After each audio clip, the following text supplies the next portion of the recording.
Amen. Thank you, Jason and David Benham. Thank you so much for being vulnerable and sharing your story with all of America. Thank you so much. Okay, I'm Donica Hudson, and this is Donna Miller, and we are representing concerned mothers. Are there any concerned mothers here? How about concerned fathers? Thank you for taking time to be here. We all want to, in unison, say thank you to our governor and to the General Assembly. So on the count of three, let's do it again. 1, 2, 3. Thank you! Thank you for allowing me to speak to you. I come from Charlotte, North Carolina. I'm a mother of 3 and a small business owner. 4 weeks ago today, my 14-year-old daughter went to the restroom with her younger sibling. We were at a grocery store in the Matthews area, and the city council had just voted in favor of that outrageous, unconstitutional, illegal ordinance. While she was in there, a man came out of a bathroom stall and unapologetically washed his hands. It terrified her. She grabbed her younger sibling and pulled him into the stall with her. And then she came running to me after the man had left at the checkout counter at the grocery store and said, "Mom, that really scared me."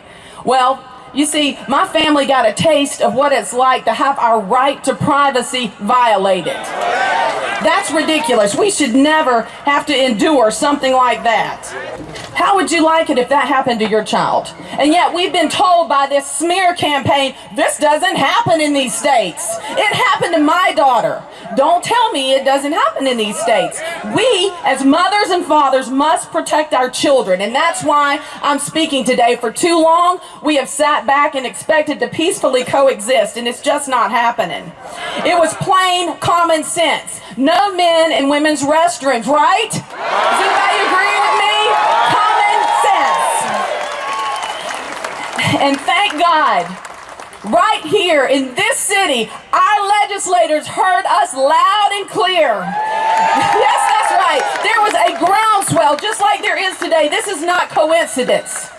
Despite what the media says, you care, or you wouldn't be here. And we had a groundswell of outrage at the injustice of the illegal city council ordinance. Thank you, Governor McCrory.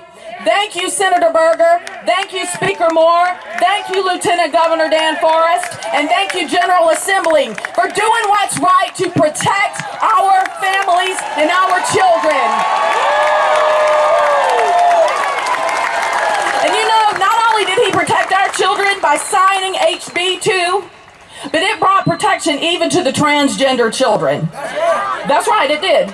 I'm one of 380 business owners and the 70% of North Carolinians who stand with you, General Assembly and Governor, in support of HB 2. And so do all of these people here. That's right, pan this crowd, media. This is North Carolina, and this is how we feel. We're grateful.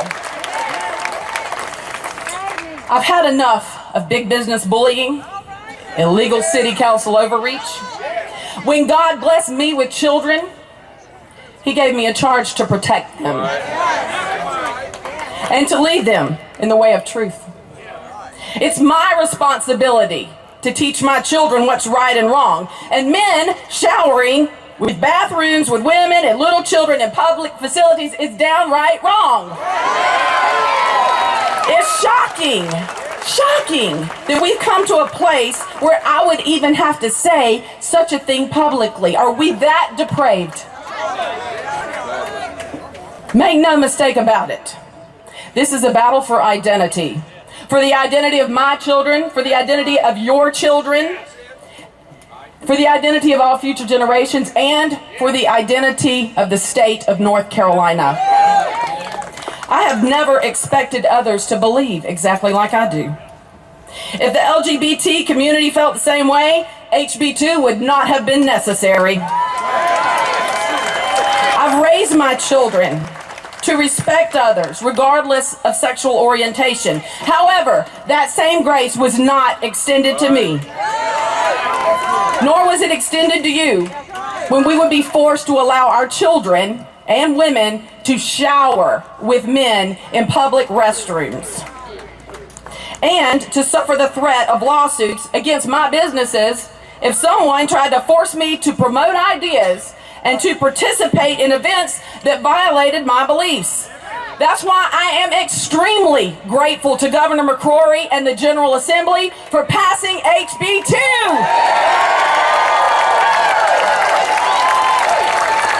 This protects North Carolinians like you and me, and with a statewide anti-discrimination law that's tougher than the federal government's. We are a blessed state.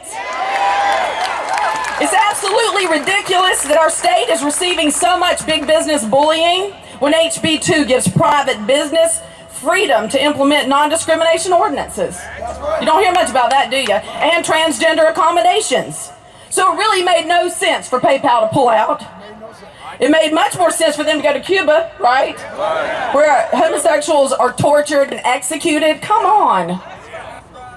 It's hypocrisy. I encourage the people of North Carolina not to be fooled and misguided by the media and lying corporate bullies. Read HB 2 for yourself. It's a short read.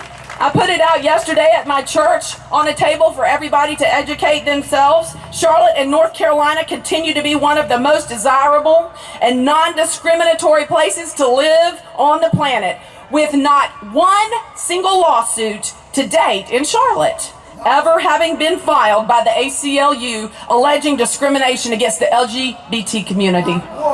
Yet you would think that we were the worst place on earth. It's all lies. And we don't anticipate a lawsuit either, because HB 2 allows public accommodations freedom to install unisex bathrooms. HB 2 also provides freedom for individuals who have undergone sex changes and secured corrected birth certificates to access restrooms corresponding with their anatomical sex. This is a win-win for the LGBT community and for us mothers who want protection for our kids. South Carolina recognizes this and introduced a bill last week resembling HB 2. Think about that.